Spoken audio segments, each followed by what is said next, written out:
Cuadro Alas Casimero nabanggit nga po na by December. Ayon po sa video nila ni Kuyang Joseph, hindi raw nila alam kung kailan ulit sila magkita-kita. Baka sa Amerika na raw. At nabanggit po dito ni Cuadro Alas na December. Yo, by December!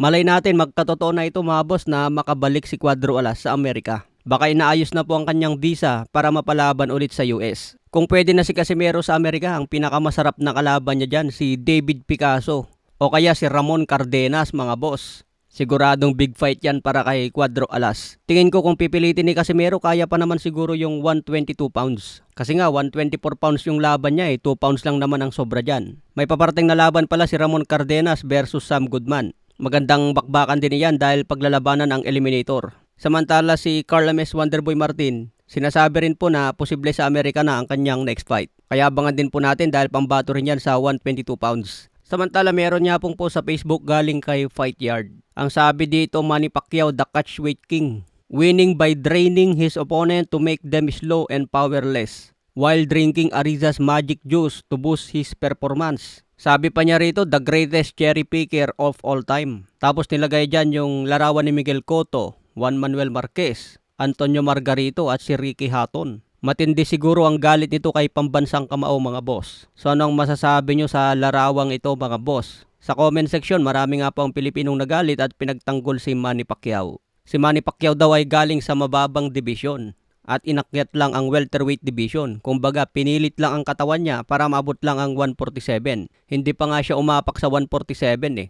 Sa katunayan, mas lamang pa sana itong kalaban ni Manny Pacquiao dahil mas malaki sila. Pagdating sa mismong laban, mas malaki ang ibibigat nila kay Pacquiao. Kumbaga, lamang na lamang sila sa timbang. Si Manny Pacquiao, maliit lang, wala siyang advantage. Maiksi ang kamay. Maliit lang ang mga paa. Kaya dapat ibubuli lang nila si Manny Pacquiao dahil siya lang ang pinilit na umakyat ng timbang. Kung ikaw ba, boksingero kang maliit at labanan mo yung malalaki. Kaya nagkakaroon ng catchweight dahil maliit yung umaakyat. Kung parehas lang sana ang laki, hindi na kailangan ng catchweight dyan. Si Shakur Steven nga ngayon, ang laki-laki niya, nagde-demand pa ng 144 pounds catchweight. Sa ibang banda, Jerry Peñalosa, mas 100% ang suporta niya ngayon kay Kenneth Lover.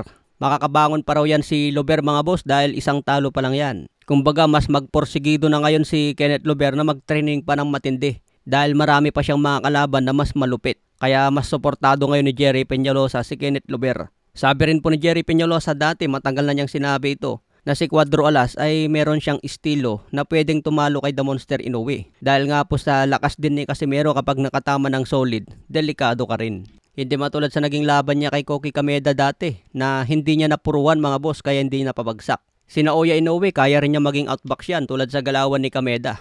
Kaya niyang puntusan si Casimero na hindi niya kailangang dumikit. Pero kung makatama naman si Casimero kay Inoue, may paglalagyan din mga boss. Dahil bumabagsak si Inoue pag napupuruhan Pero ang tanong na lang dito ng mga fans, kung maglalaban pa ba ang dalawa?